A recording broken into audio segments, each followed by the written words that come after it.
Hello there, everybody in the listening land. This is Focus on Liberia Marketplace. Today is New Year Day, January 1, 2022. And we are bringing you this show. Today, I have with me our co-host, myself, Gabriel, and Dehpue. Dehpue, you want to bring out Yes. people some New Year greetings, please. Somebody's having a feedback in the background. Somebody's playing the Yeah, flute. somebody has a feedback. Dehpue. Good evening and good morning to people in Liberia and Europe and good afternoon to people in the United States. Welcome to Focus on Liberia. Today on Marketplace, we'll be discussing what we call Year in Review. And I'm Dehpue Zuo. I'm happy to be here today. And I will be joined by Mr. Ellis Cuffy and Gabriel Carter. Please stay tuned. And we hope to hear from you. Your feedback and your response and questions will really help us to direct this discussion. Thank you. Gabriel, you have any New Year greetings or State of the Union address for the people? State of the Union, I'll leave that for 2023. Oh, No, okay. I don't have any. Happy New Year to everybody. Again, welcome to Focus on Liberia, as Alex and Dehpue said. It's been a pleasure being here with you. It's been 365 days we've been here. I think we can all be thankful to God for carrying us through the year. And us here at Focus on Liberia on the Marketplace, we just want to say thank you for joining us. Thank you for sticking with us for the year, and we have another 365 days to go. Hopefully, we can bring you more content on Liberia, on the economy, No, I don't on have business. Happy 365 days to go. On Liberia, on business, and on the economy. And thank you for being with us. This is another session, and I'll let Alex take it away.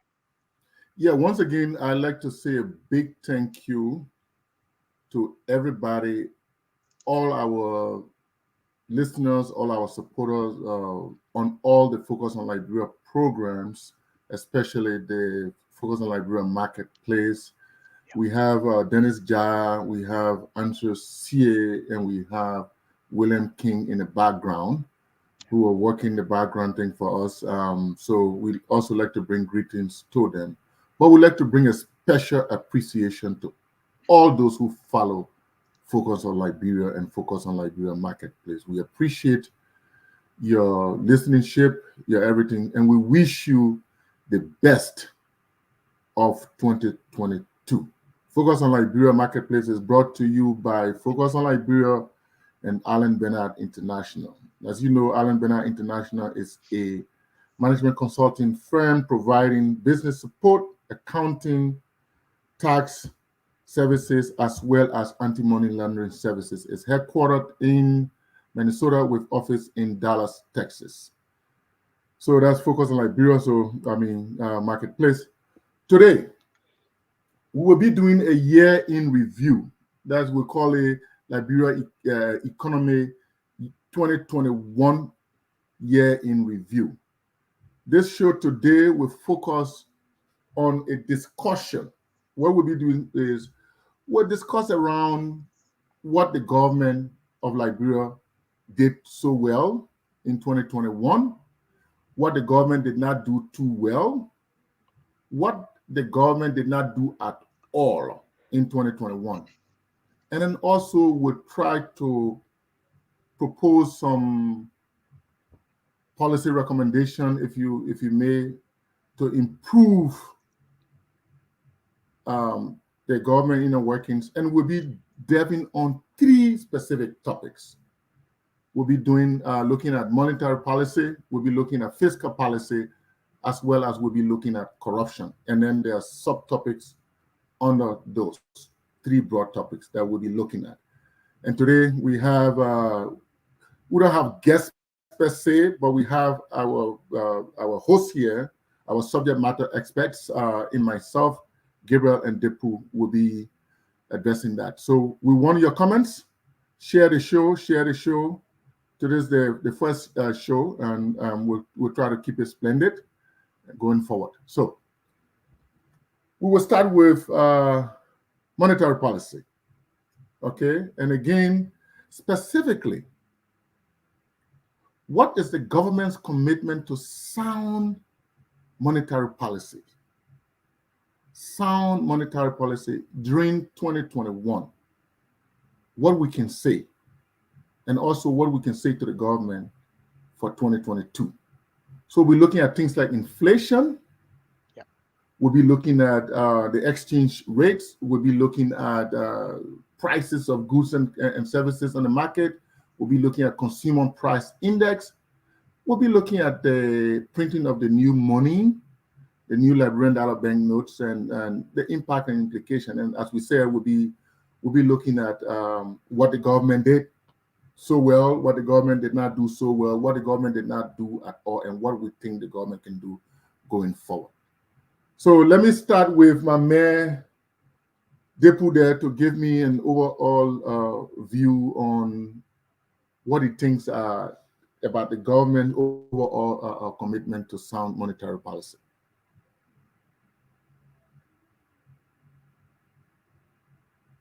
Dehpue, I think you're muted.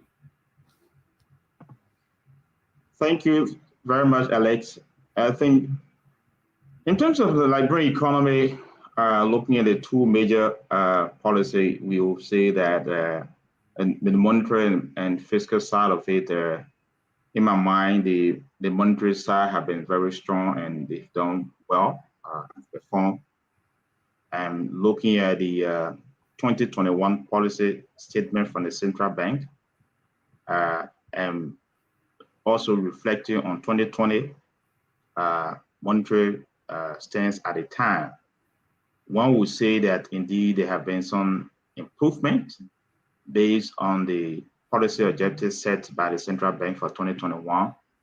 We may not say that they have gone high and 100%, but there have been some improvement made, particularly major targets, including the adjustment or amendment of the CBL Act, ensuring that the CBL is, in terms of supervision, target, many of these things that are outlined in the 2021 statements that there have been some improvement. Financial inclusion, it was something that was also their target. There have been a lot of improvement on that. So we can say, yes, the monetary side have been performing, but not to the optimum. That's what I can say for the introduction. Okay, thank you, Dehpue. But one question would be, I know the Central Bank of Liberia is the controlling arm of monetary policy in Liberia. What would we say has been the independence of the central bank as regard interference? Because from my judgment, from the beginning of this government, there have been a lot of, or even in previous government, there have been a lot of interference with the way the central bank does its work and propound the monetary policy. Has that improved, or is still a problem? That's what I said, that for 2021, we can say they made their target, because in terms of the act giving the central bank that independence, indeed, they were able to pass it and they worked on that. And I can say, yeah, that's an improvement. And going forward, one thing is that policy formulation is one thing, policy implementation is another thing. What we'll be looking at that effective 2022, how the central bank independence will be seen by the public and international partner, and as we work along with the IMF and the World Bank, almost a development partner, to see the USAID team, the NATO group that's working with them. And one good case study will be how the introduction of the new money, a new bank note, will play out in the market and the response from the market. That will also show you that indeed the central bank independence is in place, and they are very much prepared to see how best they can make the economy strong and more vibrant, and private sector growth and the financial sector can boom based on what will happen in the next couple of months. Gabriel, we know that recently the Millennium Challenge Corporation scorecard came out, and the government did not fare too well on inflation. So, what do you say? What is the government doing, or what can the government do, or what did the government not do so well in the area of inflation? If you want to interspice that with the exchange rate, the prices of goods and commodities, you are free to do that, as well as the consumer price index.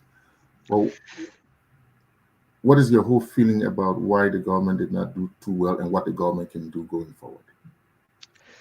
Yeah, thank you, and Dehpue, thank you for the overview there. I I think there's just maybe one thing I would like to disagree on. Well, not disagree with Dehpue on. Maybe agree with him and add a little bit more to it in answering the question, right? So he said the central bank has done a good job in terms of implementing policy, right? Which is great. I think that's we can give them that. That is a good step in the right direction. But as you mentioned, Alex, in on the scorecard, the Millennial Challenge scorecard, right? On the economic freedom, we failed the fiscal policy aspect of it, and we also failed the inflation aspect of it. Additionally, we also failed trade policy aspect of it, and also we also failed regulatory quality aspect of it. So I would agree that we do have these policies and that we kind of pass, we laws that we put on the books. But I think the biggest challenge we've been having is how do we implement how do we implement those policies? It is one thing to pass a law, but there's another whole different level to implement those laws, to have a strategy to implement them. And in going on to inflation, we know inflation has a negative impact on the poor, right? So if you have too much inflation, what it does, it erodes savings, right? So pretty much what it means is that if the prices of goods is becoming too expensive, people end up spending more money to buy stuff. You and I might be doing okay. People, the average well-to-do people in Liberia might be doing okay, but in terms of the people at the bottom of the totem pole, usually end up taking a hit, right? Um, what it also do, it creates an environment of uncertainty, right? So it kind of uh, takes away, it distort relative prices and tax incentives as well, right? So it's not encouraging to investors to come in the country. So without going too much into the negative side of inflation, those are the key thing that it does to the economy, and that usually has a long-term effect on on the economy as a whole. But what I think the government can do in terms of addressing inflation from an overall standpoint, I think we should look at the way inflation is calculated around the world is basically the same way, right? Now, it could be unique in different countries. It's unique to Liberia, right? If the Millennial Challenge scorecard said we failed and we said we're doing okay, then that means there's a disconnect between the two, right? So we need to look at what goes into the basket of good that makes up the CPI, the Consumer Price Index, we allow us to calculate inflation. We need to recalibrate that and make sure that is accurate, right? Um, we also need to set an inflation target. What do I mean? So here in the United States, we do set inflation target. The Fed not only set inflation target, they set employment target, right? So those two can balance out. So if you have an inflation target, let's say even in Liberia we said it's 5. Over here it is 2. If we said it's 5, that way we know we have a target we can target, right? So we have a goalpost that we can shoot at. And if we miss it, at least we know the reason why we miss it. But we don't have a target. There's no way we can actually formulate actual intentional policy to make sure that we keep inflation under control, right? in addition to doing that, we also have to look at the employment side, because the two balance each other out. You can never hit an inflation target, but the fact that you have a target allows you to balance it out. So inflation correlates with employment. So usually if you have an inflation target, if you're meeting inflation, you get to full employment and people start getting paid more money, right? They get more money. That actually has a negative effect on inflation. You can use the interest rate to address that, right? So without going too further into this, we need to set inflation target and we need to set employment target, right? I know that is the biggest challenge in Liberia in terms of how we measure unemployment, and because of the participation rate. But those are two things fundamentally that we need to do: set inflation target and also set an employment rate target as well. Because if we don't do that, we will continue to fail on this thing. As much as we're saying we have these laws on the books, as Dehpue mentioned, the implementation part of it is what's becoming a problem. And I think we're not giving ourselves a good target to measure and when it comes to inflation. Yeah. Dehpue, what is the in Liberia? I mean, we understand that the prices of goods and services, have gone up and are still going up in relation to the inflation that we have, even though we didn't pass the Millennium Challenge Corporation, which is it's about 15%. The countries should get around 15% for the passing mark. I think we got 17% or so. Yeah. But what is the correlation between the inflation, the exchange rate, and the prices of goods? One would think that the prices are going up, but inflation is coming down. The exchange rate is stable, is coming down. But which many think that it's not correlating, because in actual economic, as inflation goes up, prices are going up. It's not the other way around. So what is going on, Dehpue? Like somebody on the show said that the calculation, the way government is calculating the inflation is skewing more to the Liberian dollar versus the real way it should be calculating. So maybe, and that is distorting some of the information that we have. So what do you say about that correlation, Dehpue?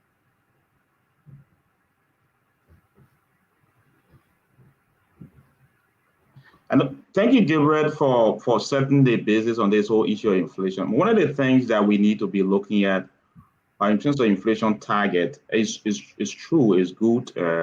Sometimes the targeting can be the good thing, but when you in a monetary policy area, you set the inflation target and you're not able to meet the target, sometimes it becomes a performance issue.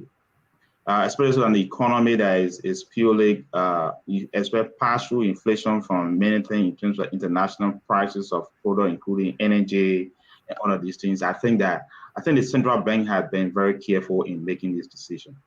I'm not part of the policy maker, but I think that's one of the reasons why we need to be looking at how best we can look at.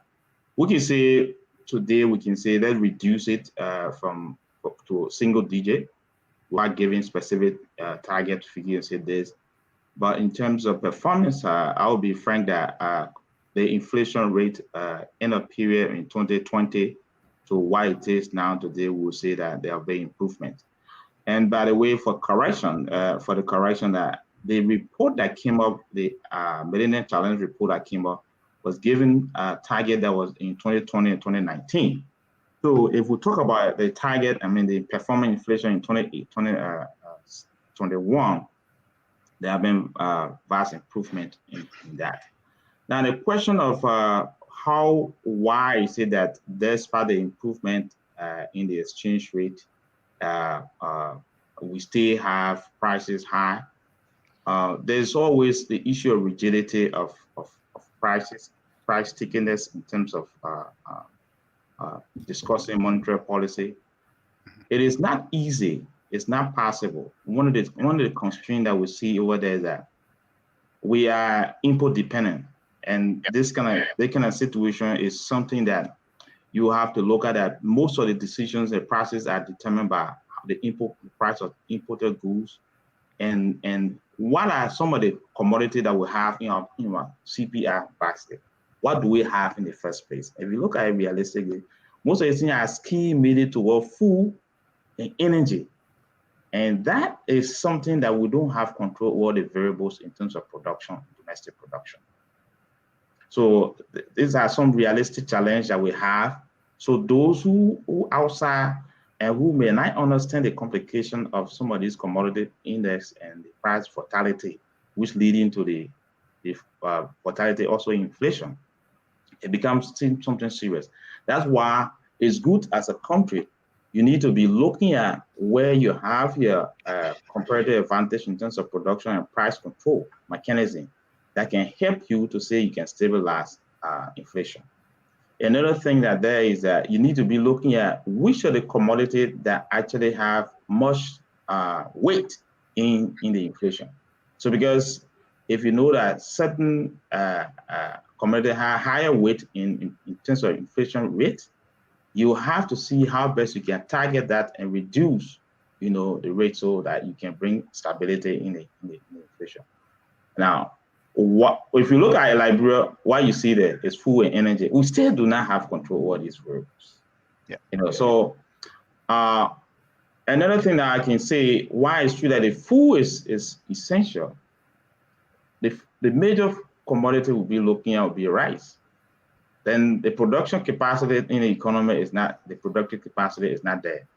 So it is still a challenge. I don't want us to look at it as a, just from the policy perspective, from the theoretical perspective, and say, if we happen to improve increase in rice production, or we finance rice production, it is likely that in 5 months, we should expect, reduction in prices.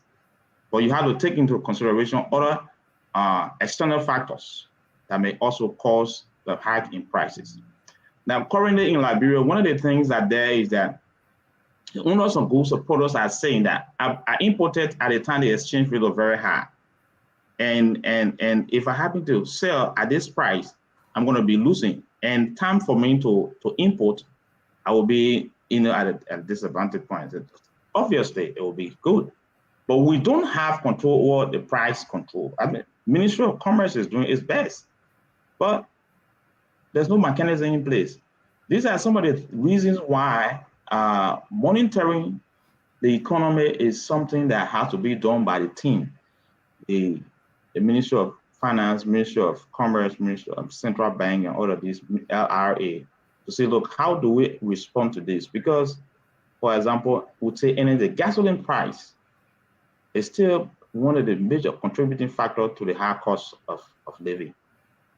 How do we control that? If there's an increase in the price of gasoline in the sub-region, it affects the sales or cost of gas in Liberia. So basically, that's a problem we face with. I'm not defending why, despite a lower exchange rate and all of these things, we still have high price. We need but to. Gabriel, I will hold you there. That's what, in my impression, that's what I think you're doing. Because let me make it simple. The thing there, and you're throwing a jab at people from outside. Apparently, you're meaning that the people from outside do not understand what is going on inside or in the country. But the fact that prices are going up is not an outside or inside thing. We all know, we all send money to Liberia. So we all know the prices of goods. You have been in Liberia recently, and you are going back. We are, some way or the other, the world is a small place. We are connected. So the fact that bread is going up, transportation is going up, clothing is going up, toothpaste is going up, basic commodity, and then services is going up, but inflation is coming down. Explain that in simple terms. Why? Or are you saying that prices are not going up? There is Are no. you saying that prices are not going up? It's people from outside who are creating the perception that prices are going up? No, prices are going up. That's what I say. If you look at it realistically and rigidity in terms of price stickiness, you cannot explain why. No, but you are sounding as if to say, "Oh, we're not responsible for the we're not responsible for the price." No. I'm not saying we. Please, every country has its way of making policies and putting instruments and tools in place to control certain things. Yes, we have to look at it. I'm not saying we. I'm not speaking for government, but what I'm trying to say, the realistic. We have the tendency of blaming everything on the past government or this and that and that. Alex, let him clarify himself. Alex, let me explain. There shouldn't be any economic theory or factor or explanation for why after 90 days we stay price ticket high, and despite a reduction in terms of inflation, and exchange rate. Obviously, it's a weakness on the monetary team and also the commerce guys to see how best they can do regulation. I cannot justify that. But all I'm saying, I was just giving the reason why you should always expect increase in prices in Liberia. So there's lack of regulation, price regulation. But nobody in the world, countries hardly, there's no country hardly in the world that is regulating prices. It's a free market, but people putting measures to make sure that prices, if the prices are going up, like recently in the United States, I mean, even though United States, just too big to be compared with Liberia, but just for comparison's sake, prices are going up, and the president comes up and say, "Oh, I take responsibility for gas prices. We'll do this. We'll do this." They make measure for the supply chain. They put certain things in place, and it takes effect. One of the things I will tell you clearly there is that that's why Liberians we need to open a private sector for competition in the economy. You have certain there's a collusion in the system, and this collusion is by some major people or major businesses that are in the system. And I can always say that because the dominance of the foreigners on trading in the economy also one of the factors. That they sometimes come up with that collusion to keep price sticky at that level. So what is important there is that where you open up the market and there are other opportunities, you will see that indeed there will be room for adjustment. Yeah, no, I just wanted to, let me just add a little bit of note to that, what Dehpue was saying. I agree with Dehpue in terms of the regulation part of it.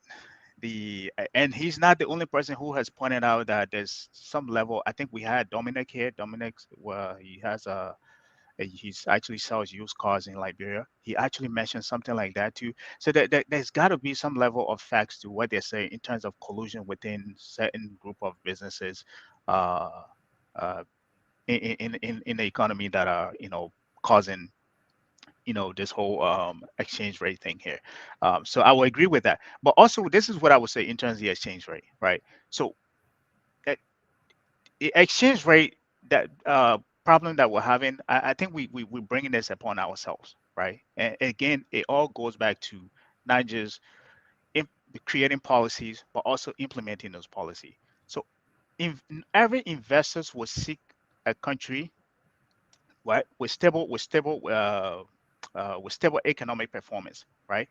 So how do you create that? We have a country where we're heavily import dependent, right? That's a deficit for us.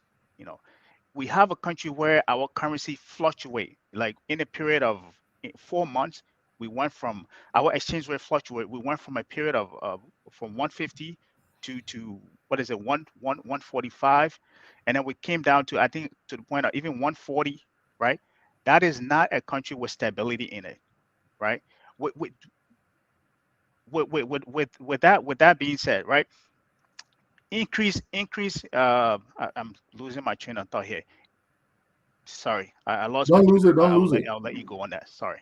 Okay, Dehpue, the reason why I was coming out, I want to conclude why I think maybe I want you to come out and talk reality here. I know you. Yes. I agree with you. I understand what you're saying, but I want you to face reality, which will address the mom and pop on the ground as to the prices of goods and yes, we may not have control over gasoline, because even in the United States, gasoline prices are going up. It's kind of fluctuating up and down, but there can be some measure. But if everything price is going up and we say inflation is coming down, the exchange rate has gone down, is stabilized, then in economic sense, it's not realistic. So put it in a real sense now. That's what I said. So we can move to the fiscal side of things, because I said it to you that indeed after 90 days, because this whole exercise have gone 90 days, and up to now we still have higher prices despite the time. So that I'm saying is lack of regulation. Because for example, transportation fare, you will note that the passengers are struggling with that increase in transportation fare. Despite a reduction in the prices of gasoline, what is happening there is that people are, interestingly, the gas prices in the US dollar, and the guys tell you, say, we now want you to buy in Liberian dollar. So they got more of Liberian dollar, and they still meeting it. I drove to a gas station and said that, okay, the gas price is $650. Mm-hmm. And $650 in terms of the exchange rate in Liberia at the time, with a reduction in price, it means I should be paying like $4.30, right? Mm-hmm. And because of the reduction in exchange rate, the guy converted this $650 and said that it's $5.15. So I have to pay $5.15 for the gas. Mm-hmm. And I said, but this is very much unfair. And I'm in Ganta. I have no option to say I'm going to go to 2-3 gas stations to run around. They've already made a decision that we want this, and no option. I have to go for that. So any marketers or traders who coming from Guinea with goods to come to Monrovia, having seen the fare increase, there's no way that he or she will adjust his price as he or she have seen it. So one of the things that there is that with the limited regulation and supervision, these are some of the things that are contributing to that. So are you telling me after 3 months of reduction in the exchange rate and also price of gasoline, transportation fare increasing, why is it that the Ministry of Transport and Ministry of Commerce cannot easily discuss this issue? I have a question for you, Dehpue. Yes. I have a quick question. I think the fact that you've noticed that what happened to that gas station, is there anybody within the Ministry of Commerce or the Ministry of Transport that you can say, hey, I went to Banga or Ganta, this is what happened. You guys need to check on this gas station. There should be a reporting place where people like yourself, average consumer, if you notice stuff like that, irregularity, you should be able to report that. And now that gives the government a database of people that are violating. Then they can have a target to go that. But was there any way that you've done that, or is there any place where people can report stuff like that? Gabriel, sometimes that's what I said when we are discussing Liberian economy. Sometimes the way we are looking at the reality of life in Liberia versus what is, in fact, the normative of the economics of Liberia and the positive of it is something that you need to be looking at. If I had to call, in fact, I have the number from the Minister of Finance to almost all of the ministers, even though the Commerce Minister doesn't know me personally, but I have a telephone number I can text. None of the ministers that I have other than personal number. You will still report these things. One of the things that there is that what happened to the guys that go in a field to go inspect? When this government came to power, the inspector from Ministry of Commerce was the girl of the town. She was the one going ups and down. In 90 days, all of the good work, good praises, at the end of the day, she disappeared and we don't know where is she. So it's something that I'm saying, it boils down to policy implementation, the way value system, corruption, and all of this behavior. These are all the things that convoluted in the whole that are convoluted in the system that you cannot just deal with one without dealing with the other. Let me say, gas seller, transportation guys are the one who caught in the shots. And what is going on? Pimping. There's a motorcyclists. Yeah. In fact, when you talk about price discrimination, they're in Liberia where you see it clearly. The keke guys and the pimping guys are the guys who really care on price discrimination. They just look at you and tell you, where are you going? And say $30. If it's $30 distance, they just look at you and say $50.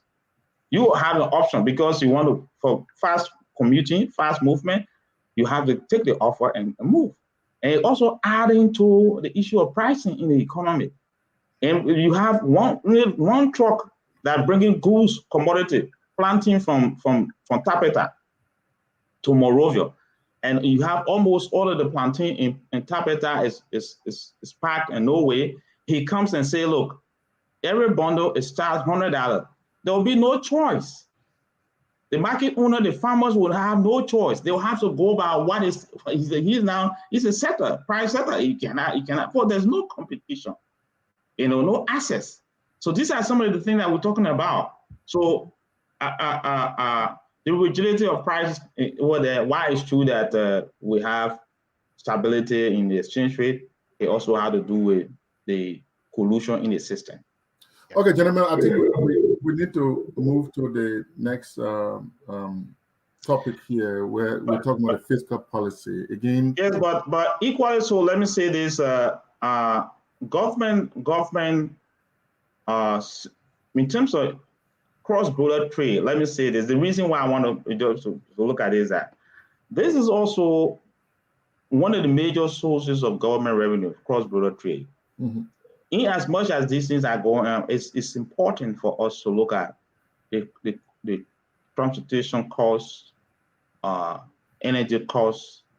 I would think that you said we should make some policy recommendation. I think one of the best policy recommendations would be now that during the first quarter of the year, there should be some review on major issues that are contributing to the high price in the economy. The team should be able to review that, because whenever you check, there's no economic reason why we still have high transportation costs, and some of the goods in the store that are sold as low as $1 US is still being sold at 150 Liberian dollar. So yeah, so inspection, Ministry of Commerce should enforce inspection, and to see how best they can regulate the economy. Thank you, Dehpue. If I can repeat that, I took note of that. You said the government should review the contribution to the high prices, or the government should launch a review of things that are causing the prices to be high on the Liberian market, and especially with specific reference to what? Cross-border trade, if I got you correct. Yes. Okay. So now we'll move up. Before we move to fiscal policy, we will be looking at government's commitment to prudent fiscal management and private sector growth during 2021, and what we can say. Again, now we have one policy recommendation here that government should review the things that are contributing to high prices with specific reference to cross-border trading. Before we do that, before we move forward, I'd like to recognize and guys, please take note of some of the comments. I will try to read some of the comments, but I'd like to recognize some of our people who are contributing here. Margaret A. Mapu Desin, Frank Carter, Elizabeth Victoria Dempster.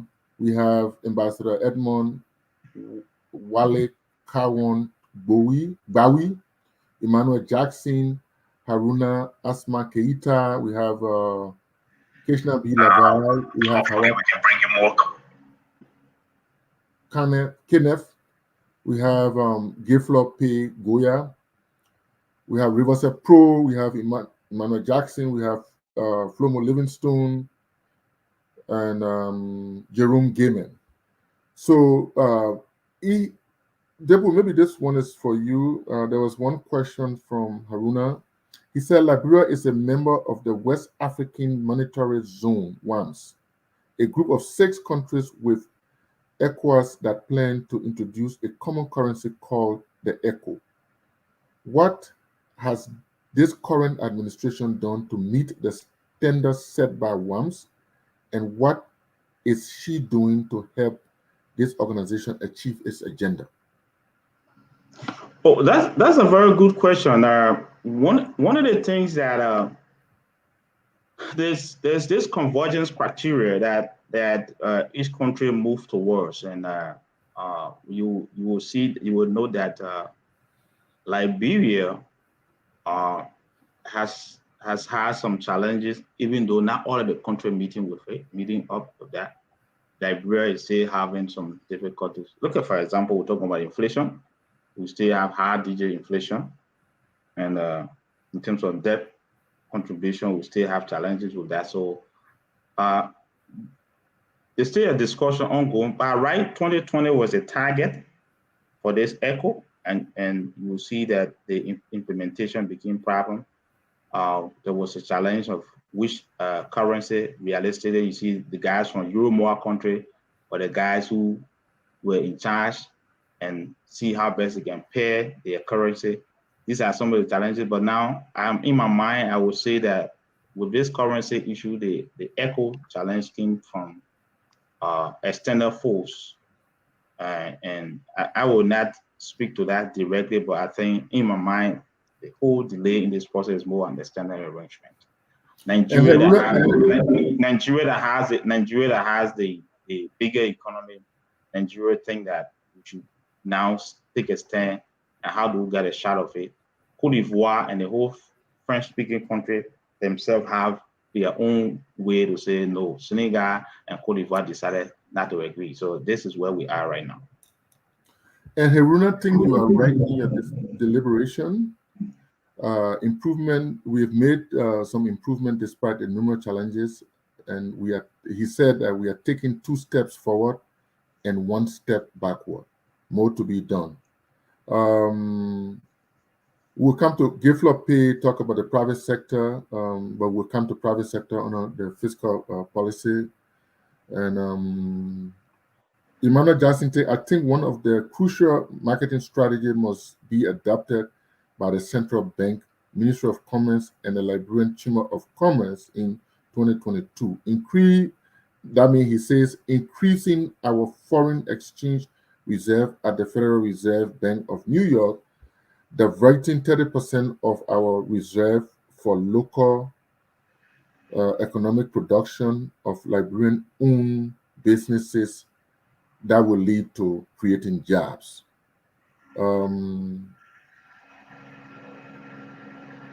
Gabriel, Haruna is adding to, he says you add that we have poor infrastructure development, making investment too expensive. The cost of doing business in Liberia is higher in Liberia than most West African countries.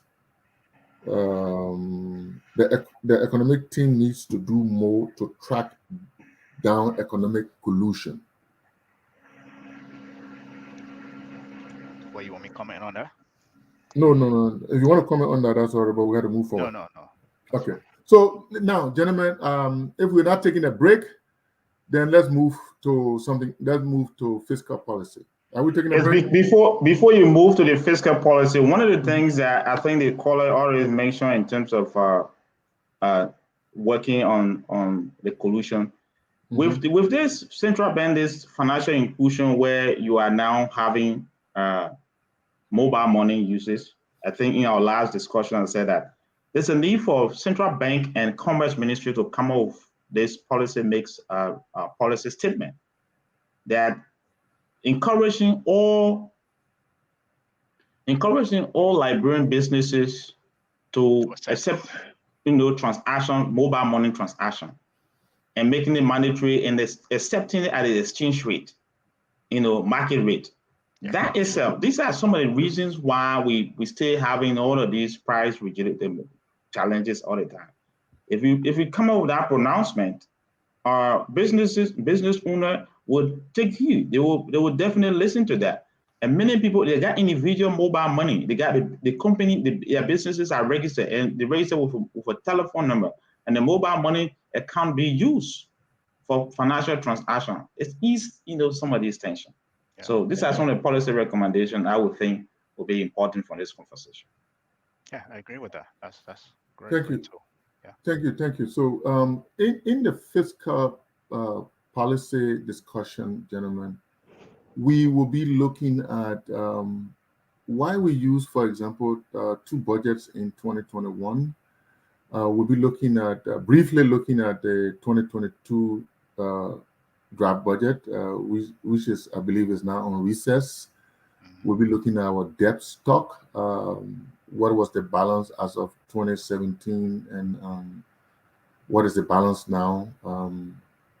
We'll be looking at what drive is government doing to increase revenue, or what is it doing to reduce the heavy expenditure or to optimize expenditure, and what drive is the government, what steps is the government taking to grow the private sector? So let me start with Gabriel this time. Can you give your overall perspective on the fiscal policy or the government commitment to prudent fiscal management and private sector growth? Yeah, thank you. I I had a I have not had a I have a love hate relationship with this government, and the reason why I say that is because in in some instances you see them as if they're doing the right thing, and then you get some kind of report come out, and then you look at it, you say, hey, this is I thought you guys are doing the right thing, was this report that came out showing something else is completely different. The reason why I say that is because I wanted to reference the current budget, right? The draft Mhm, budget. Initially when all of us saw it, we thought this is historic. Yes, it is historic if you're looking at it from uh numerical standpoint, right? mhm, 700 and let's just say $800 million, because technically that's, you can round it up. $800 mhm, million budget, right?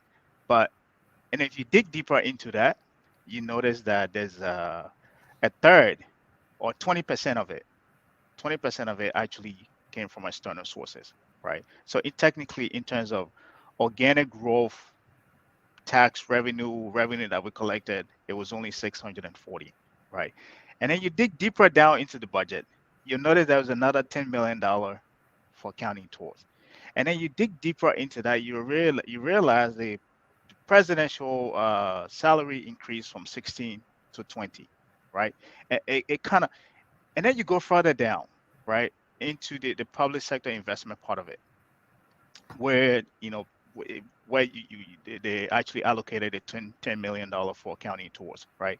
When that money is supposed to be going to you know other services and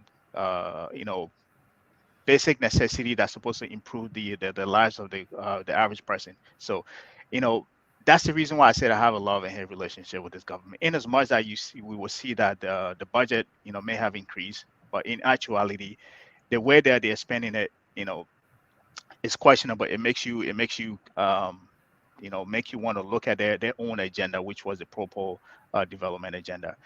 Now, in terms of economic growth from 2017, I think that's when they took over, up until now, right? There hasn't, I don't want to sound like, too alarmist. There hasn't been any tangible growth in terms of things that is felt, growth that is felt in the population, right? Yes, we see this economic IMF data that comes out, say we should expect this level of growth, right? But in terms of the average person in Liberia feeling that impact of it, to say the economy is doing well for the average person, we're not feeling that, right? The reason why I also said that is because I wanted to pivot into also the debt stock, right? We went from, I think, $1.1 billion when they took over. We're almost at 1.7 billion right now, right? The same, the level of debt that the previous administration accumulated in the period of 12 years, this administration is almost accumulating that in a period of four years, right? So all of those things have a direct impact on the economy, right? I can only imagine the interest payment on that level of debt, right? That level of interest payment, and once we begin to make principal payment on that as well, that would take a huge amount of money from out of the budget that will now be paying now towards to the debt that we have outstanding. That's money that we could have put in infrastructure. That's money that we could have put in, the healthcare, education, all of these services that are, like when you look at them fundamentally, that need serious attention. So overall, that's how I feel about the economy. For the last 4 years, if you want to call it that. Um, Even looking at it from this year's standpoint, I'm not too excited about the budget, because as I just said, uh, in as big that of a budget that it is, it's not really impacting the average citizen in the country. So I will leave it on there to turn that over to Dehpue to give his overview as well. Yes, Gabriel, I think you've said you've done a great job, especially so with this whole issue of debt. Liberians are not really informed, and many people are not understanding how the economy works in terms of borrowing and the debt issue. And I spoke with one of the lawmakers, the senators, and I said, you people keep discussing budget. They have not been in a position to know the debt performance, the debt sustainability aspect of this. Do you really know what is happening? Like you said, the growth is something. It have been stagnant since this administration. But what is going on there is that if we are borrowing, the interesting thing about it is that if we are borrowing and using the money for investment purpose, investment activity that will have a return, better return, that itself is a waste, is wise spending. Yes. But were we to borrow for consumption and just for salary pay, recurring expenditure, that is very detrimental to the economy and for the future of this country. So it's something that when they are doing the review of the budget and say, look, what are you borrowing this money for? And where are you spending this? And people think that, oh no, the partners are giving the money. The money they're giving to us, they are grants and they are actually some a loan. Even though concessional loan, the interests are low, it's still money that we will pay for in the future. If a loan is taken and the loan is given for just activity or payment or salary and other things, and we have other projects, infrastructure project outlay that are there, then they become unrealistic decision for government to pursue that. For example, I know that many people will say, yes, where we have the COVID, stimulus from and the UN and the IMF, they invested money into that, $35 million. And people felt it was a very good thing. What did we do? We bought rice and distributed the rice. In as much as we talk about rice purchase, the first thing we bought rice outside of the country. It put leakage on the foreign exchange, the high-end foreign exchange we're looking for. The next thing that there is that the rice is a temporary product that could not stimulate anything. They could not invest the money into anything in terms of food production, local food production. If you were to say we are taking $10 million to go to vegetable production, that will actually add value to the economy. It will help to build capacity of local farmers. It will help to buy tools and other things that they can use for more than a year period, and that will bring up productivity in the economy. So these are some of the things. If we are making decisions on the choices we make in terms of how we use our debt financing is another thing. Then the next thing that on the fiscal side, I know we said we should leave and go. You want us to discuss the private sector issue here? Yeah, go ahead. Okay, yeah.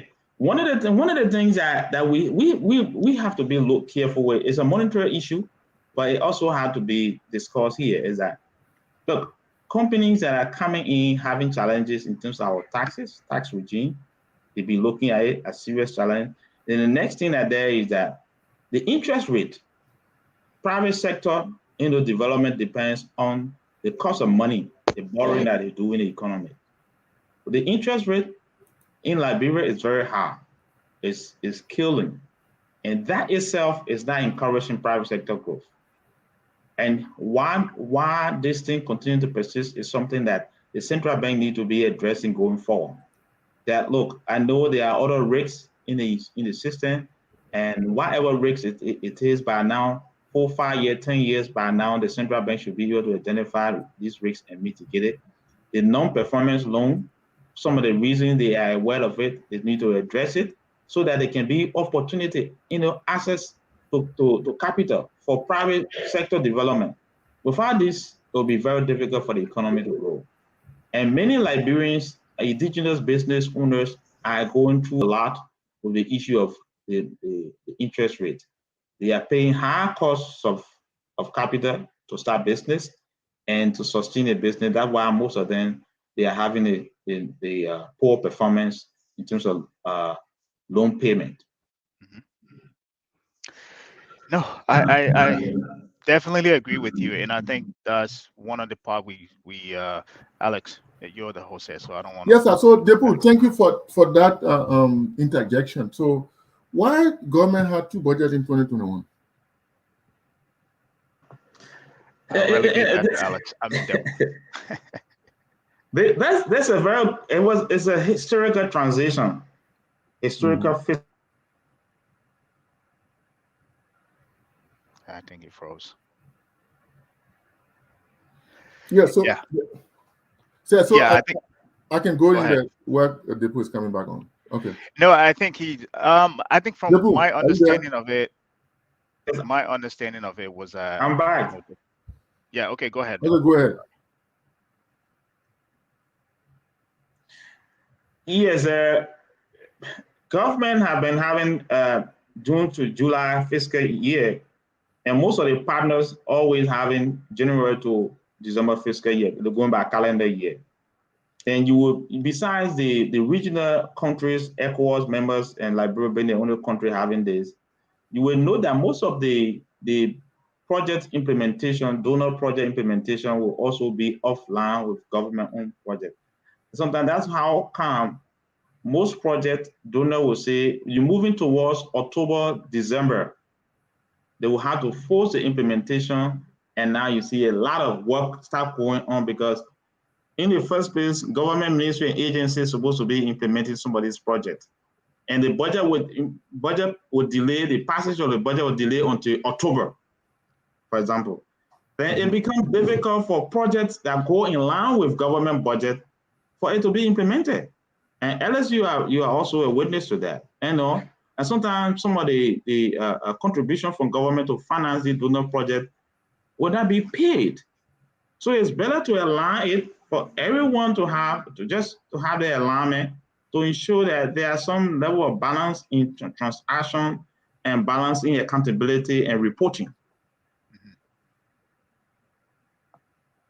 Yeah. So thank you. So that was intended to be aligned with the rest of the West Africa, rest of the West African countries. Like you will notice that a few years back too, they had to create the Ministry of Finance and Economic Planning, which was also in line with what was going on in the West African sub-region, where places like Ghana have Ministry of Finance and Economic Planning, and Sierra Leone and all these other countries. So this was an effort to make sure that we were aligned to the calendar year of reporting. So that is why in 2021, we had two budgets. That is the budget starting from 2020 July to 2020 June, end of June.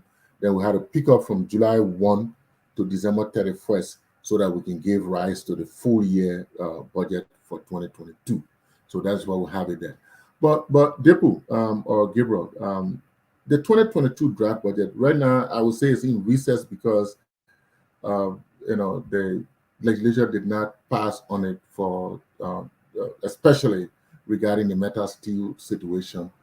But many people, when the draft budget was put out, many people saw it as a good thing for increasing the budget figures to 785 million. We always talk about carrying our budget to 1 billion and even beyond. If we compare ourselves to Rwanda, that had genocide war around the same time we did. Rwanda is way ahead of us. Sierra Leone too is picking up ahead of us. So it's a good thing to improve the budget. But at the same token, why it is many people hail that improvement, but at the same token, that improvement, many people do not see it translating to the benefit of the people. What people saw was that it's more of a political tool, apparently leading towards 2023 election. And we saw that the reason why is certain increases, the increases that were made, they were more for things like county tour, more money put in lays for these little projects that will induce the people to vote, more money put to the Ministry of of state for presidential affairs, as we now see that there's a struggle with this whole scholarship scheme, which Yep. you think many people think is more of a election tool than something. So yes, it is true that we have a good budget. We've achieved a milestone of moving from the half year budget to a full year budget in consonant with the minister, which is an achievement. We've moved the budget up, but unfortunately, the budget increases is not benefiting the people, even the institutions of government, but it's rather an election too. And now we have this meta steel issue. Gabriel. Yeah. Give a start, No. then we come to Dehpue. Yeah. No. Thank you. I think I kind of alluded to some of that earlier when I was, giving my opening statement. You rightly pointed out exactly what I was saying earlier. That I like the fact that we're at 785 million. Right. It's great. Now, as far as the figures, and hopefully they didn't just put the budget on hold for recess because only of this metal steel deal. They should put it on hold because of they should be looking at that $10 million that is going into the county tours. That's huge amount of money that we can throw into our healthcare or our education system. They should be questioning that. They should be looking at why the presidential affair budget went increased by another $3 million, right? I mean, what were they doing last year that they're not doing this? What were they not doing last year that they're doing this year that they need an additional 300? I mean, $3 million increase in the budget. So I think those two things. Also, without trying to ruffle any feathers here, the previous administration, the former president has a $1.2 million to her um, nonprofit. I mean, those are things we're supposed to be questioning. If you or Dehpue were a senator in this in this legislation, right? Those are things you guys are supposed to be questioning. Hey, why do we have that? Why are we allocating this $10 million for county tours? Right? You can fight it because as you said, it's it's political. That's their campaign money that they put it in there. So those are some of the things we're supposed to be questioning. And as much that we should celebrate it, I think the what is it? The ArcelorMittal deal, we should look at having not just one ArcelorMittal deal. We should look at having maybe 10, 20, not just ArcelorMittal, but different other multinational companies in Liberia that we can generate revenue sources from. The reason why I'm saying this is because if you look at the history of Liberia, let me just say this before I land. We've done the same thing with the Firestone deal. At one point, it seemed as if that was the only place we were getting money from. So they use it as a leverage to bargain us into things that we weren't supposed to do. To the point we were kind of like a pseudo nation, but we weren't really, what our military, our custom were controlled by the U.S. So we should look at bringing in more international companies as opposed to just relying on one multinational company from which we're getting money from. We should look at building our private sectors, right? As opposed to just looking at uh, a country where most almost the government is a higher employer in the country, right? So those are some of the things we need to be looking at. And for me, I think in as much that we want to celebrate this budget at 785 million, if you dig deep down in the budget, there is a lot of question that should be that it should not even they should not even gone for recess. They should have been raising some of these questions before they even gone for recess, and it shouldn't have just been about the ArcelorMittal deal. It should have been about some of these allocation that we made in the budget that don't seem to make sense, that don't seem to translate to the average Liberian in the country that for which we should have been pushing back on the budget. But I will leave it from there. Yeah. Dehpue, you're mute.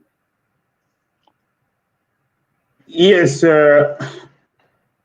this budget, in my mind, the first thing that the legislature should have done was, since we ran two different budgets in 2021, They should have made it mandatory to have the fiscal outcome for both and see the performance in terms of what was appropriated and all of these things are clear. And another thing that there is that there are a lot of loose things still hanging, and government need to be careful, or the legislature need to be careful how they pass it. One of it is the off-budgetary expenditure that always taking place. Remember that the 2021 special budget was not fully approved because they made some amendment and they sent it for correction. And they carry it, and all of a sudden they started implementing the budget. So realistically, the passing of that budget was under question. There were a lot of things raised by the Senate, and they asked questions that people were supposed to go back and work on it and come back. And then when they started implementing the budget, these are some constraints that people, that's a rare flag that I think the opposition and the Senate and everybody is supposed to be looking at. If it's not something that can be addressed, it creates a problem. That is the reason why the current budget is having more challenges, having so many in fact, untied things that are just not connecting with real development agenda. So if they have done a due diligence, the Senate has said, look, we sent you to go and review this identical package and to come back, and you didn't come back, now you have implemented it. So we need to see the report before we touch this budget. That's what they needed to have done. Secondly, there's still something that is hanging, Liberian people need to understand. And I will say this, under the PFM law, I'm still not too sure why people, the civil society, have not sued the government on this issue, on this legislative issue of the $30,000, because that's a compromise that making them all of the time to pass the budget. And that $30,000, under the PFM law, disbursing that money, the Ministry of Finance is in violation of the PFM law. Because, as you are aware, that every expenditure must have pro forma, and you have to go get quotation, right? On what basis this $30,000 check was issued? Were there any quotation, any procedure, any process followed that you issued a check? If you look at it, it's against the law.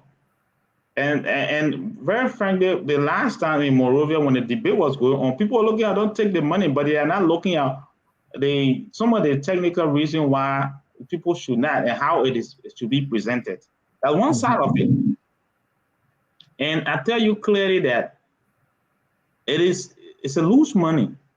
In as much as it's going to them as representative or senators, it's a loose money. It should be, that money should be targeted. It should be, going towards productive activity, projects. Because legislative earmark projects were something that were done before. Now they are taking it from legislative earmark projects, say consultation, engagement. There is no development project you call engagement. So that's some of the things that I see in this budget. We still need to look at it, and until we can say this development indicator, the engagement. What are some of the indicators for engagement? Is it because of the total number of people we meet? These are things that, for me, I don't think I need to consider as a senator. If I were there to argue, I would definitely throw it out. Another thing on this budget that besides you talking about a county tour, I'm happy, and it's good that they mentioned that domestic debt payment. Domestic debt payment is a structural problem. As we're talking about private sector investment in the country, the PFM law has actually made most of the Liberian-owned businesses to go out of to break down, because what I was saying, where you have to do pre-financing, you pre-finance and government pay. Most of the companies of Liberian-owned businesses that will go and undertake project for government, community project, legislative project, these people will finance, they will pre-finance a project. time for payment, they go to the Ministry of Finance, the conditionality will be so rigid to the extent that these private companies that went to commercial bank and took loan will default the loan. These are, I think we in the PF, when we're doing the PAPD, these are some of the areas that we say should be addressed. Because if these things are not addressed, it also constrains private sector growth. I'm glad that the debt payment for domestic debt payment is good, and I see it as a good opportunity. We also need to add these two things together to see what are some of the improvements that they have made in the system. Yeah. Am I going too much fast or going so many places touching things? That's great. I think you're doing pretty well. That's pretty good. Yeah. So the PFM law, I think they also they reviewed the PFM law. That's another progress in 2021. Now you have the Controller General controlling almost all the accounting system. We want to see the efficiency level in terms of disbursement, how it works, without having some internal arrangement. So, yeah, I would say that's a progress. Okay. If you still want me to speak on the budget, I still got some points down here. I think for the sake of time, I want to turn over to Gabriel to come in, or you Alex come in. Yeah, I think we're running out of time. Let's get to for the sake of time, we're past that. But we all know that we need to craft our recommendations for. We all know that, for example, the government of Liberia did not fare too well on the MCC scorecard regarding fiscal policy. We all know that the private sector, is the engine of economic growth, and we're not faring too well with our growth, growing the private sector. The cost of doing business in Liberia is higher, cost of electricity and cost of other things. Even when we come, the next topic we'll be looking at is corruption. Even the fact that the part that corruption play in attracting people to come and invest in your country is one of the factors. The whole perception business, and then in this budget, 2022 draft budget, there are three things we're financing the increase, like the debt, taking in more debt from IMF, from the World Bank. We're increasing in taxes. So how do we then give businesses tax holidays, tax breaks, reduction in input duties, and those things that encourage more country to come? What is even though we're not discussing the security sector today, but what is the perception on the security sector of our country, with the advent of things happening here and there? As people say that businesses go after good money. I mean, they don't go after bad money. They don't go after bad areas. They put their investment to where they think they can be safe and get returns. Okay. The metal steel deal. So if we are going back to what I was trying to say, so if we're increasing, for example, the goods and services tax, we are increasing some of the taxes. That will lead to price increases. And one of the recommendations we have here is we should conduct a review of items contributing to the high price of goods, specifically to cross-border trading. But if we do not have a lot of private sector companies on the market, if we're increasing the goods and services tax and other taxes, if we are increasing input duties, prices of goods can't go up. That will be some of the contributing factor to the prices of goods, as well as the fact that we are not growing our private sector.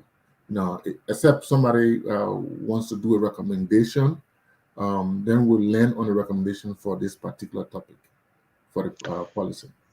I think for the sake of sorry, Dehpue. We need to do recommendation, my friend. Yes, but before we go to recommendation, let me say this. One important recommendation, which is important, also part of the recommendation of PAPD. Instead of relying more on the standard financing in terms of our budget, one of the things that the government needs to look at now is Performance review of state-owned enterprises. What are the contributions of the state-owned enterprises to the national budget?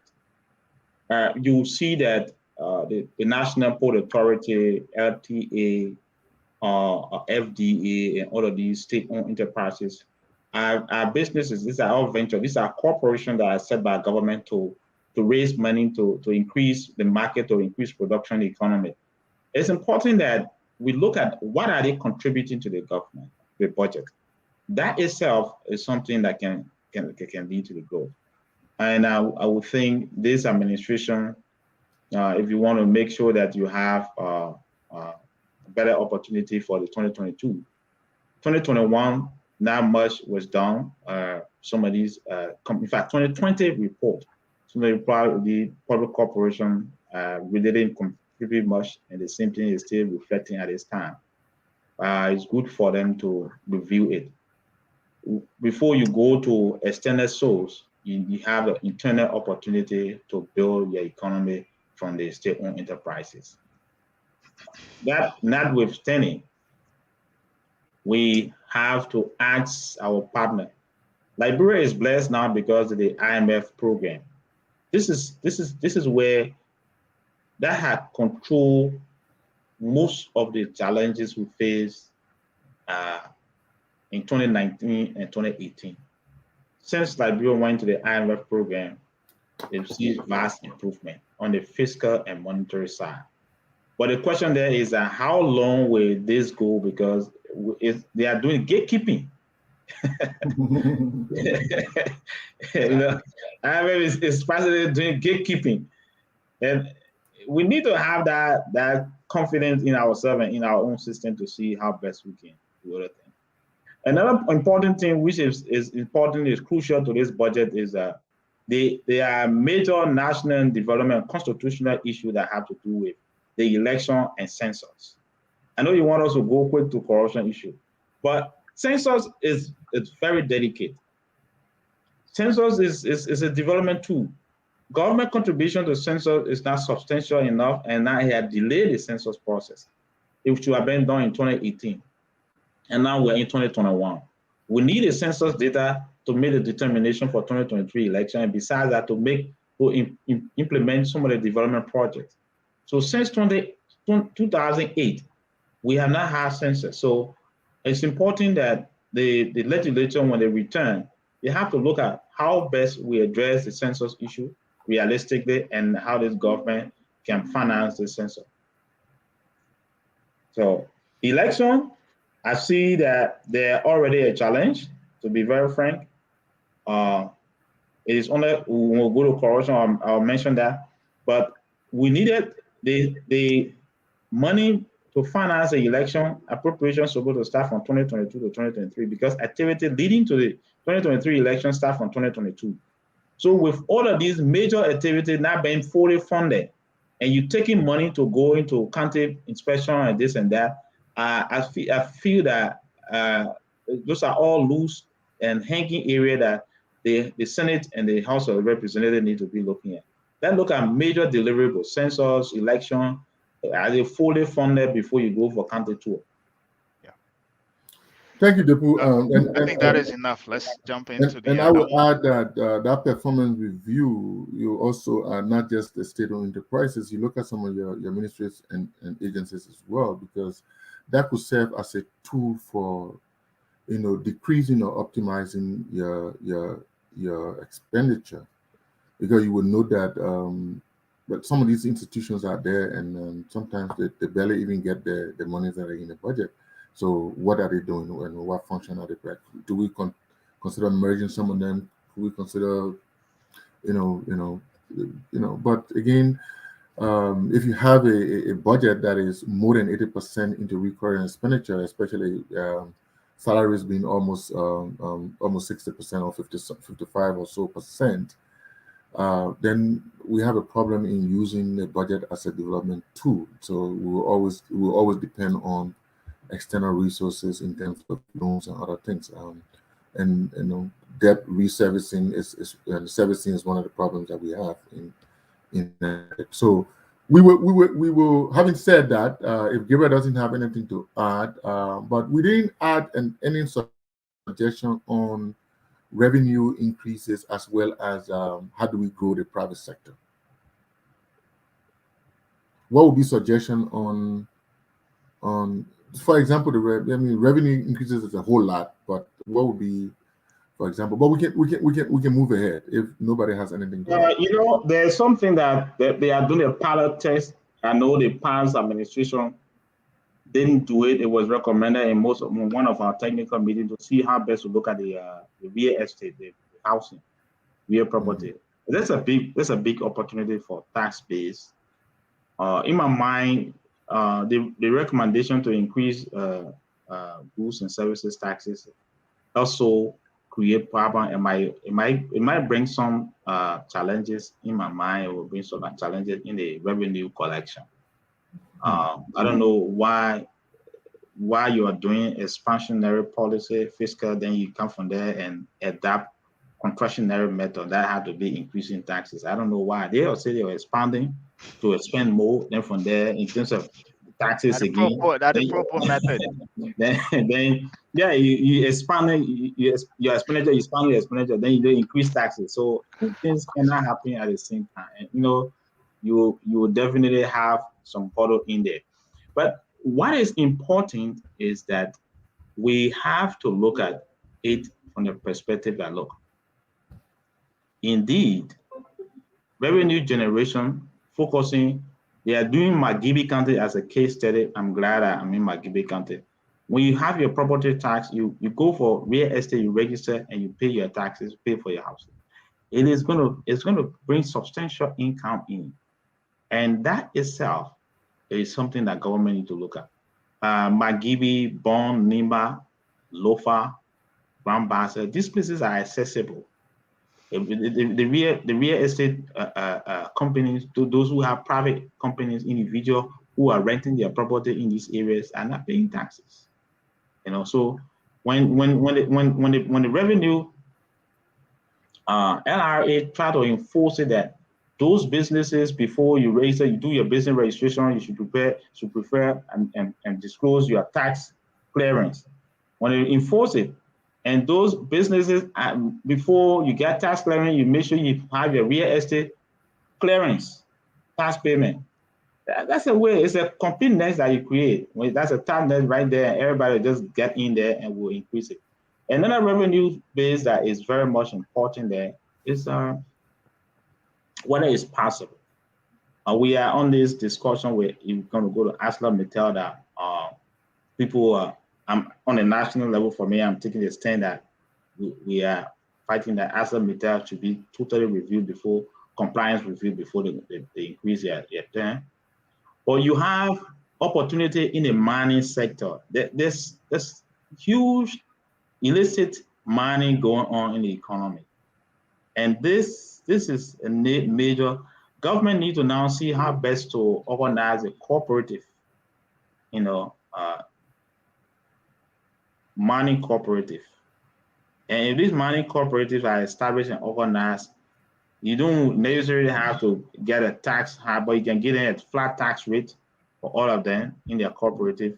It brings opportunity for revenue sources stream for the economy. I will tell you clearly. Yeah.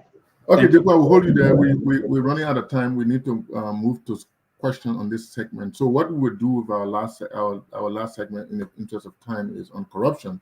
Is I will just give an overview, and if anybody has one or two questions, you can ask. But at this point, let's take some question and comment from our viewers. I see some good comments here. So our government agency rating into law. This is from Achimo Fredericks. I believe some of these entities need to be dissolved. Example, the Ministry of Lands, Mines, and Energy. We'll come to answering the questions in the ballpark. Hamilton Zilli said that's a brilliant appraisal on the budget. Unfortunately, most of our lawmakers are not critically astute to such analysis. Besides, there is a hidden contingency between the legislature and the executive on this budget. I am sorry for Liberia. Emmanuel Jackson wrote, Dehpue, is it possible is it possible low-hanging fruits? Liberia could attract service industry jobs like Amazon warehousing jobs, telemarketing jobs like the Philippines and India and other countries do. Joe Manu writes, the private sector is the growth and development of any economy. The government needs to provide incentives for entrepreneurs, such as tax or tariff waiver in certain sector of the economy. The government should also identify Liberian businesses that have the potential of scaling and invest or provide bank guarantees for those companies. This will broaden the government tax base by providing much needed jobs. Aku Joseph Koman writes, the traditional method of collecting tax is completely out of order and cannot allow government to generate funds for the smooth running of their country. In fact, it allows individual tax collectors to enrich themselves. Jackie Sayer, right? Mobile money also cuts down on craft. Currency is not used anywhere on my campus. Yeah. Oh, really? Emmanuel Jackson, is it possible to create fiscal austerity when 80% of national budget is spent on recurring expenses? I think that's something I said just recently. Amson Jabba, we are still using two currency and also allow money exchangers in the streets. That's a key point there. So, gentlemen, if those are the questions and comments. Oh, Aruna Asma Keita writes, the draft budget is largely focused on recurring expenditure, thus undermine expansion in key sectors like agriculture, tourism, energy, among several others. There seems to be no planning aimed at adequately investing in other growth sectors that could sustain the apparent boom of 2022. That only 1.1% of the national envelope is committed to agriculture says a lot about the spending priorities of the government. Liberia's infrastructure deficit is overwhelming and is ranked in the bottom. Great comments. Some are good comments, some are questions. If we want to take a jab at any of them, we can go. I mean, you can do that. Otherwise, I think we've addressed some of them already. But if you want to give some short statement, then we can just overview the corruption topic and call it a day. Gabriel, Dehpue? I don't know if I want to. Do we have? I don't think we have time. Can we just get into the? Let's jump in corruption. Then maybe we can close out with the comment. Unless Dehpue want to come in. The guy who talked about the budget focusing on service sector agriculture is right. I mentioned that earlier, but here is the take of it, Alice. The real sector data of Liberia have shown clearly that service sector have more contribution than the agriculture sector right now. So service sector have more growth, contributing more to the Liberian economy than that of the agriculture sector. We used to say, oh, Liberia is a growing economy, contributing this and that percent, but service sector is doing more. So that's one of the main reasons why I'm wondering why the government is talking about taxation. On the other side, they're not looking for a way to see how best to reduce it to expand that the industry. That would be another way to spur growth. Well, good comment there, Dehpue. But let's look at let's just paraphrase on corruption. Then we can call it a day. So what we're considering is government's commitment towards the fight against corruption. So there are two broad issues to consider there, right? When it comes to the fight against corruption. The question is the extent to which public power is exercised for private gain. Mm-hmm. Again, is the extent to which public power is exercised for private gain. That is, to the extent that government officials, legislature, appointed and elected officials from the top to the bottom, exercise their power for their personal gains. That is abuse of office, influence peddling, and all these kind of things. That include both petty and grand form of corruption. Okay, so then we also consider the strength and effectiveness of a country of Liberia's policy and institutional framework to prevent corruption. So in terms of what are the policies on the ground, what are the laws, what are the regulations, and what are the institutions that we have on the ground. Now, I would say that from my experience, yes, that's why Liberia passed the Millennium Challenge, always passed. In fact, since the Millennium Challenge started in 2012, Liberia has always passed. There's now one government under which because we have the laws, we have the institution, we have the GSC, we have the Internal Audit Agency, we have the LACC, the Liberia Anti-Corruption Commission, the General Auditing Commission, we have all the different institutions. And then we have the law, even though, the laws are not all that perfect in every country, so they still need improvement based on things that happen. So once we have that, once LACC is there, once GSC is there, once the laws are there, then Liberia seems to be doing. That's why we call it, in some of our work, we call it technical compliance. Liberia is technically compliant. But what's about the efficiency or the effectiveness? The effectiveness compliance. That is, for example, how many audits that GSC is doing, how many end up in the legislature, how many end up the LACC, and how many end up to court. What investigations is LACC is doing? How many end up in court? How many the prosecution took to court? How many were adjudicated? How many guilty verdicts we have? How many, at the end of the day, it's about getting property back to the state, right? Confiscating property or recovering, asset recovery back to the state. It can be money, it can be instrumentality, it can be houses, it can be cars, it can be jewelry, it can be anything, as long as those things were gained from corrupt money. How do we see? How do we see it? What is the general perception of the citizenry in terms of elected officials, appointed officials, and the judiciary in terms of them involved in corruption? That what is the prevalence of grand corruption and petty corruption in the country? Okay, so we see that even our perception index in terms of corruption is high. That is to say, the citizens feel that people are engaged in corruption. It may not be cases that go to court, but the fact that you go somewhere and bribe is forced out of you just to push your paper, it creates a perception.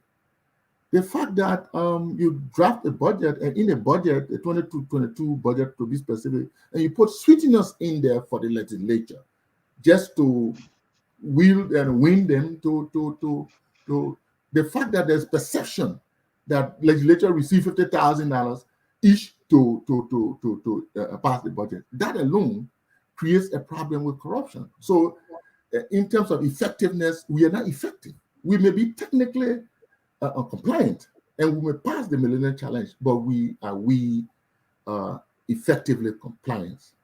All right. We see recently that yes, LACC is doing some investigation, but it seems to be there's cherry picking, because we see one as another institution, they do it and they free the person. We see another institution, somebody is clearly involved in beneficial ownership dilemma, somebody involved in conflict of interest situation. We use the very LACC to, and at the same token, too, this is happening from administration to administration. We have these institutions that fight corruption. We have these laws that fight corruption, but we turn around and stab them in the back. We make them dysfunctional. And even if they function well, if reach a point, for example, if reach the justice minister, it gets stalled. Or even if it reach to the courts, we pass beyond there, we bribe judges, and the cases are turned differently. So even though we pass corruption because we have the laws and the institutions, but we are not effective in terms of from institution to institution. I mean, I meant to say from administration to administration, we are not doing too well in terms of effectiveness on fighting corruption. Yeah. Do you want me to start? Let me give chance to Gabriel. Let Gabriel roll up because I'm on the ground. So No, I don't think what you guys want me to comment on corruption? We got to do it quick because we got to wrap up. Yeah, I don't have anything to say on corruption. I think Alex said everything that needs to be said on there. I think if anything, we've all been in a way assimilated into the whole perception problem where when you go to the airport, you don't like you automatically you assume that you're gonna get you know that you're gonna have to bribe somebody to get your passport stamped right away. When you're coming when you're getting on the airport, like my case specifically when I was coming into the country. I mean, I'm going to Liberia at the airport. When I got to the airport, I took my COVID test. They're supposed to give you this little paper that you're supposed to bring down to check in. The guy intentionally didn't give it to me. I came down and the person at the check-in asked for it, right? And I went back up to grab it. When I came back down, I brought the paper. The person that I gave it to, she said they're supposed to give it to you, but there's a reason why they didn't give it to you. Because when I went back up there, they made me stand there for 5 or 10 minutes because they were asking for money. This is thing that other people go through. They won't even ask any question. They will just go. If you keep standing there, they will just have to give money to expedite the process.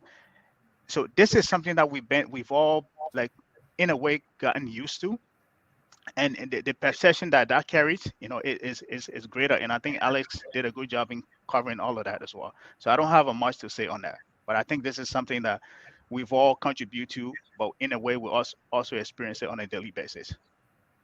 Yeah, Dehpue, you can give some brief comments for local context.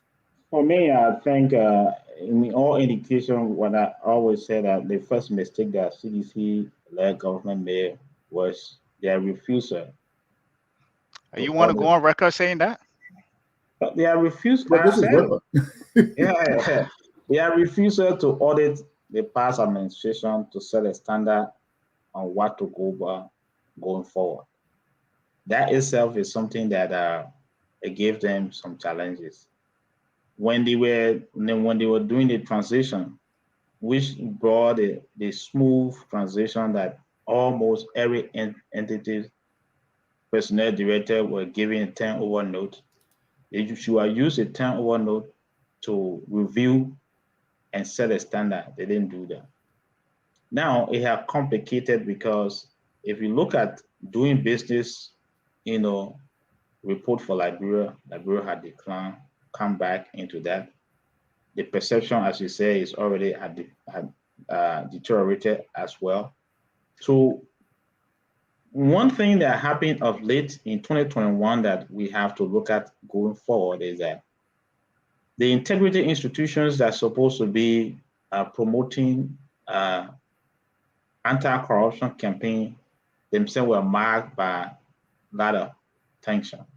The Wambodiki case, from Wambodiki, we are now seeing the election commission chairperson is now being charged to go to court. And all of these things are things that actually bring dark cloud and doubt in the mind of many people to see. But if the actors, meaning that those who are promoting the integrity institutions themselves, are now being associated with some other record, what happened?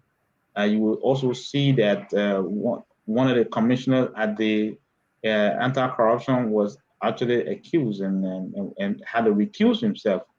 And I don't know the result. I was told he's been restored, but who actually did it? Is it an independent investigation or is the same LACC from which this man resided that did the investigation? So it is bringing problem.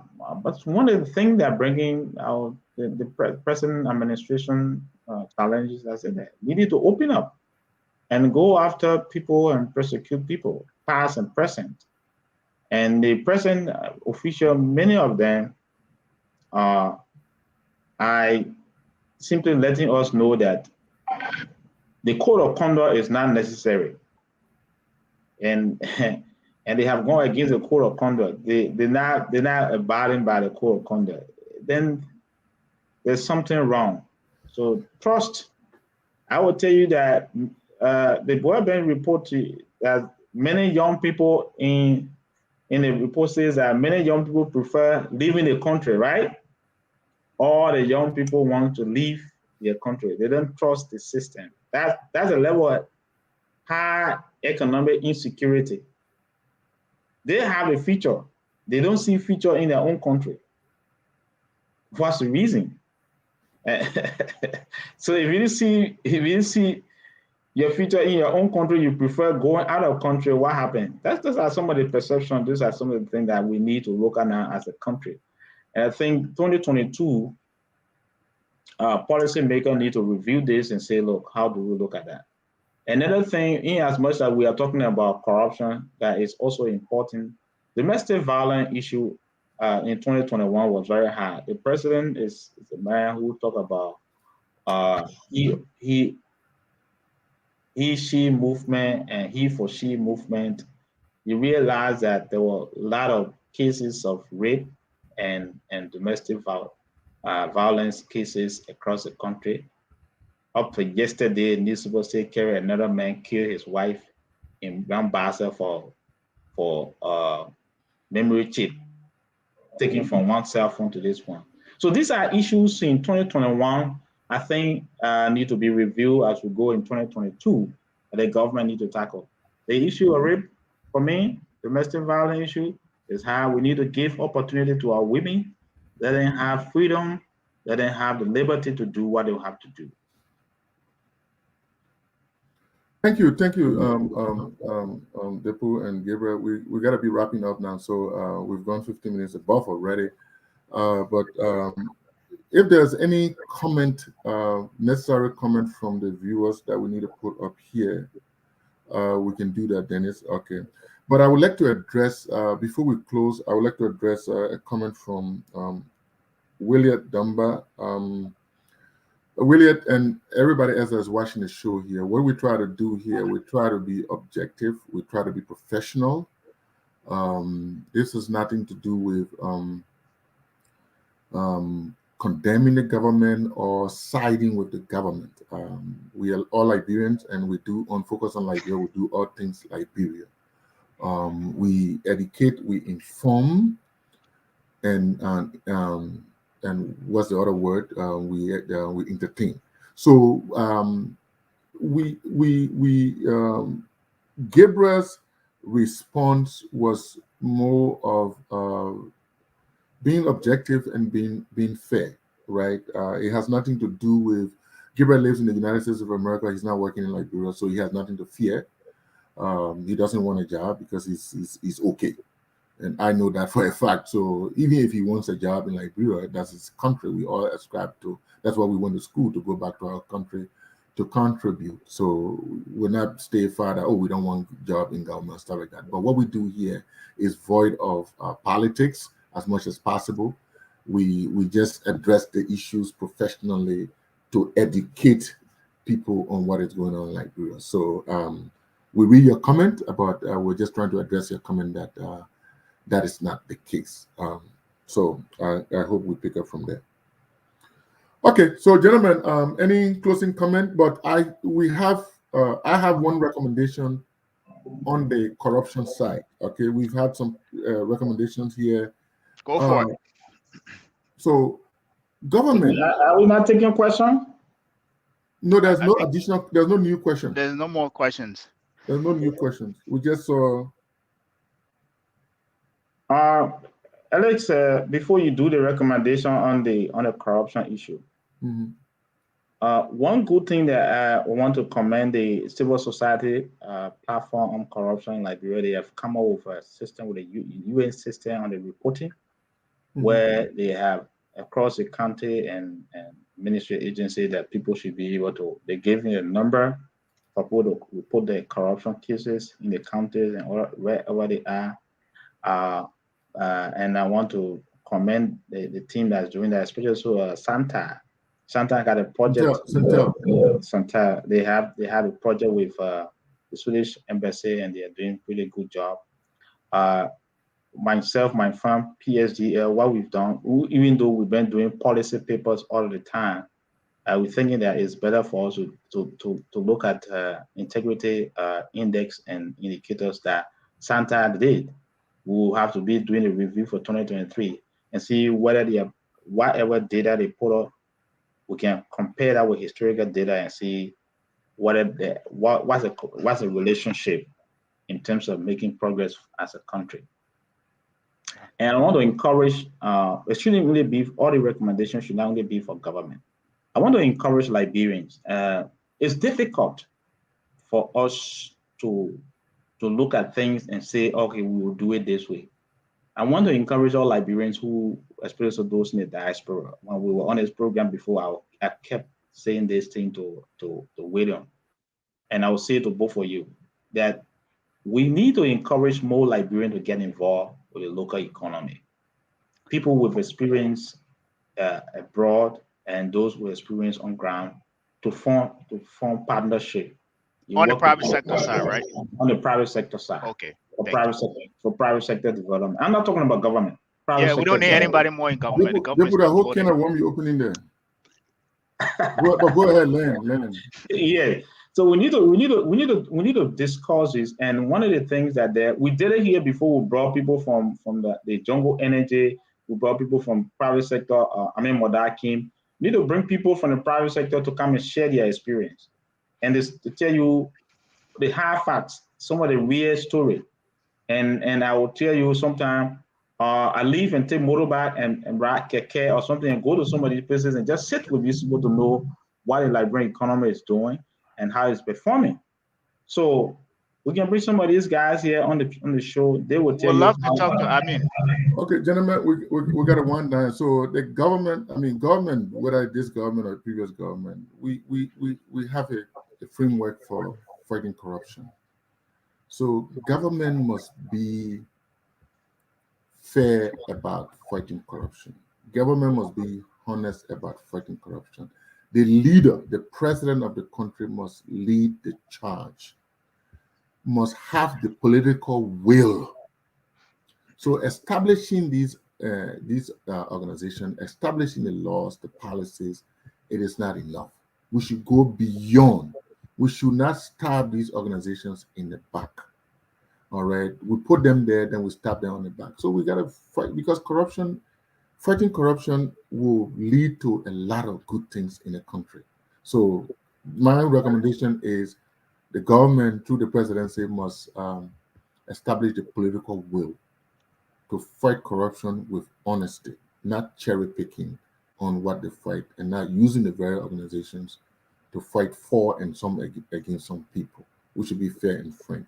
Now, on the issue, in closing, on the issue you raised about people investing in the local economy economy, that's good. But guess what? The government, again, I would say the government, everything we say government, nobody operates in isolation.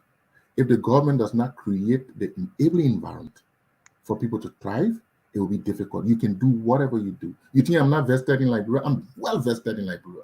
I have boots on the ground. Unfortunately, I have to be in the United States because the government does not create the environment for me to have been in Liberia, for me to remain in Liberia. I worked in Ghana for 9.5 years. I have colleagues who have U.S. passport, British passport, who have been back in Ghana. When you get time to come to America, they can only come visit. Who are vested because their country, beginning in the 1990s, through Jerry Rawlings, starting from Jerry Rawlings, provided that environment for them to thrive. The cost of doing business is there. The electricity is low. Everything there. even just the environment. And the environment, that's why I say you're opening a can of worms, which we're not prepared to discuss today. But I just wanted to tell you that Go ahead. Just keep when going. government does not create an environment for Israel, all these years, since 1980, what we've been doing, we've been running, starting back. We run, we start over. What 1980 Kukan, we run. Mm-hmm. We start somewhere else, we pick up again, we run back. Yep. 1990 Walker, we run. We destroy everything in the come process. into power, she start good for the first 4-5 years. Everything turn around again. People went to Liberia, they cash their 401k, they took their home loans, they moved their equity from that, they went back home. Starting from 2012, 2013, the guys getting disappointed. They got to come back. New government came against some old government officials. They're not situated on the ground to do business in the private sector. They had to come back. Some who started with a new government who had to come back. So it's something that our government has been doing from year in, year out that does not support its people, right? Like other countries in Nigeria, you might describe Nigeria how you can describe Nigeria, but Nigeria provides that.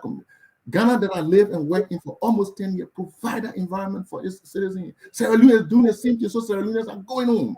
Yep. Liberia, between 2006 to 2009, a lot of Liberians went home, but what happened? So people say, "Oh, you're blaming the government. You're blaming the government." How about you? You gotta increase, So I encourage the government again from the effort that have been made lately with the millennium and people going home and let the government start to open the doors for more Liberians to go home to operate in the private sector. Okay, Alice, thank you so much. So give us your. I think I will leave that as a closing statement. Last issue that happened in 2021, positive side that we didn't mention is the young man who recovered $50,000 and it was a hairline across the country. And I will tell you, in 2021, I consider it one of the major hairline for corruption fight in Liberia. Unfortunately, up to now, it was just a political charade. Everybody carried him all over the place and took some pictures. And afterwards, Emmanuel, I'm told that Emmanuel is supposed to be in the United States, but there are several Emmanuel around there that have not been recognized, have not been acknowledged in the ministry's agency. One of the things that there is that to effectuate some of these things, you need to have the reward system and punishment system for corruption. Mm-hmm. The ministry agency. Other Emmanuels have been targeted and chased out of the country. Yeah, I understand. And other Emmanuel in the system, we need Emmanuel Tulu. There are many Emmanuel Tulus in the system that I know. If those of us in the classroom, I can tell you all of the time, and that's a system we have in it. So we need to encourage that. The Whistleblower Act is not working. We need to see how best to enforce it. So we do have a Whistleblower Act. Yes, we do. Those guys who are whistleblowers should be given the opportunity to be released. And the main reason why it had become a disincentive to the Whistleblower Act is that those who disclose the information cannot benefit or are not recognized, are not rewarded. Exactly. The moment you identify the problem, the investigation team will go and benefit from it, the Kuru and the Kulu with the system, no result come out. So, but it is important for us to work on that. If there's a way that Emmanuel Tulu story can be replicated in ministries and agencies and government, those who are good, honest, with high integrity in the ministry agency, I hope that this 2021 award that will be coming from various ministries, we should have several Emmanuel Tulus. Ministry and agencies should be putting the best 5 performers, high integrity employee. You know, it will be a very good model for the country to improve. Well, we got to develop the political will to fight corruption in this. Yeah, but that's what I'm saying. So if the ministry agency can produce Emmanuel Tulu and nothing come out of it, but there are other Emmanuel Tulus that we're chasing to the ground. Gabriel, your parting comment so we can close. I don't think I have any parting comment. I think you both said it pretty well. I will leave it. I will leave it with you guys to for that. I don't have any part in common. Okay, gentlemen, thank you on this on this New Year holiday once again. From Focus on Liberia Marketplace, the management and staff of the whole Focus on Liberia, Mr. Dennis Ja, Anthony CA, and ourselves on this line today. We wish you a prosperous 2022, and we wish you to continue with us. We will continue to improve our service on this program, and also from the management staff of Alan Bernard International. And on behalf of myself and my family, I wish you the best of 2022. Thank you, Gabriel. Thank you. We are Liberian.